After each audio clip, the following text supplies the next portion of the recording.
চলে এসেছি বর্ধমান ইউনিভার্সিটি আমার আদরের স্নেহের সেকেন্ড সেমিস্টারের বাংলা বিভাগের যে ছাত্রছাত্রীরা অর্থাৎ মেজর হোক বা মাইনর হোক দুই পক্ষের উভয় পক্ষের ছাত্রছাত্রীদের জন্য লাস্ট মিনিট সাজেশনস নিয়ে চলে এসেছি। এবার একটা কথা তোমাদের বলে দিই, আমি বলেই দিয়েছিলাম যে এইখানে এমন কিছু দিতে চলেছি যেটা তোমরা আর কোথাও আপাতত দেখতে পাবে না। সেটা কি না, তোমাদের এই যে লাস্ট মিনিট দিলাম এটার উপর আর একটা লাস্ট মিনিট তোমাদের আমি সাজেশনস দেবো, ওটা একদম শেষ মুহূর্তে তোমাদের আসবে।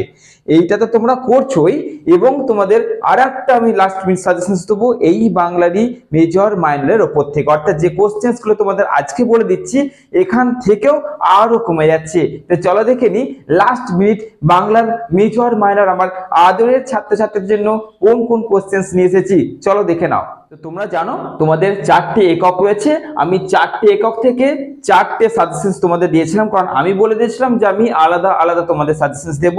কোনটা দেবে কোনটা দেবে না কেউ বলতে পারবে না, তোমাদের সিলেবাস যেহেতু বেশি তাই তোমাদের আমি এককে ভাগ করে দিয়েছিলাম।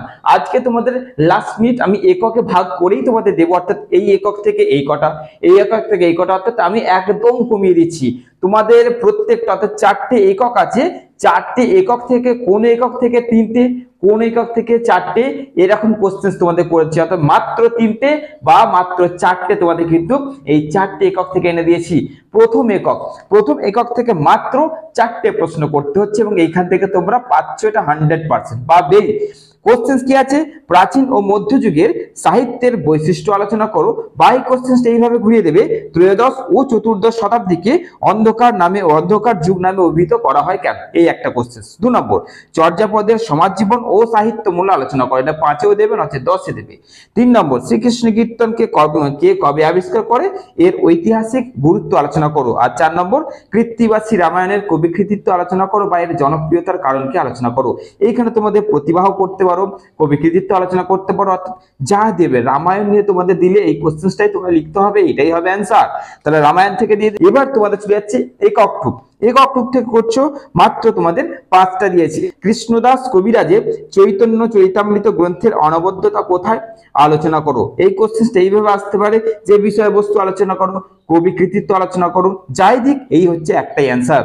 2 নম্বর, বিদ্যাপতি বাঙালি না হয়ে বাংলা কাব্য সাহিত্যে স্মরণীয়, এটা তোমাদের আলোচনা করতে হবে। আর এই কোশ্চেনটা বাংলা সাহিত্যে তাকে অন্তর্ভুক্তির কারণ, এই দুটো প্রশ্নের উত্তর একটাই হবে, অর্থাৎ বাঙালি না হয়ে বাংলা কাব্য সাহিত্যে যখন তাকে স্মরণীয় করা হচ্ছে আর অন্তর্ভুক্তির কারণ, নিশ্চয়ই তো কিছু একটা কারণ রয়েছে, তো কারণটাই দুটোর ক্ষেত্রে একই উত্তর হচ্ছে।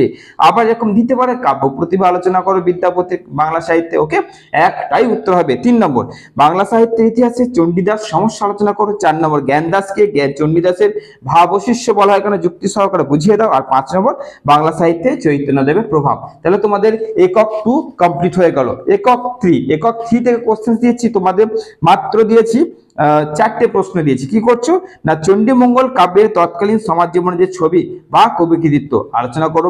2 নম্বর, মুকুন্দরাম চক্রবর্তীকে কি দুঃখবাদী কবি বলা হয়।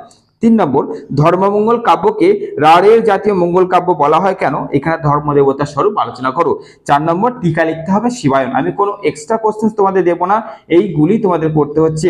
আর একক 4 থেকে মাত্র 3টে প্রশ্ন দিয়েছি। কি করছো না, আরাকান রাজসভার 2জন মুসলিম কবি অর্থাৎ কে, দৌলত কাজী ও সৈয়দ আলাউল, এদের কবি কৃতিত্ব আলোচনা করো বা সাহিত্যের স্থান আলোচনা করো।